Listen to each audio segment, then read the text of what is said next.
అసలు హెరిటేజ్ అన్నది టీటీడీలో నెయ్యి సరఫరానే చేయలేదు, దమ్ముంటే ఆధారాలు చూపించనని వచ్చినాడు అంటారు సార్. హెరిటేజ్ సంస్థ డైరెక్ట్ గా చేయలే. ఈ ఇంతాపూరు లేకపోతే ఇంకోటి ఆ పేరు పెట్టుకొని వాళ్ళు చేస్తున్న దోపిడీని మేము చెప్తున్నాం. ఆ దానికోసమే తీశారు.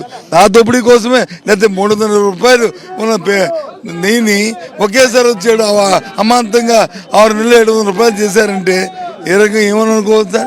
ఇది న్యాయమా సార్?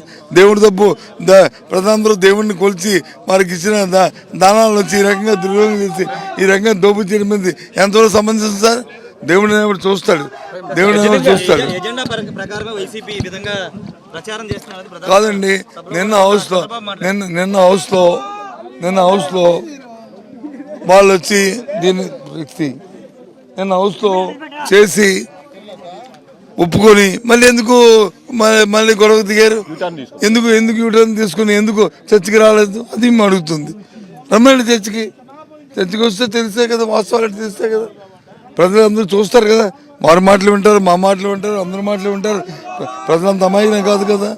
ప్రజలు కూడా ఆ మాత్రం ఆలోచన పనులే కదా, ఆలోచన శక్తి ఉన్న వాళ్ళు కదా. చంద్రబాబు నాయుడు నిజాయితీ పడు కాదు కదా. ఎందుకు మేము సరిపోమా చర్చికి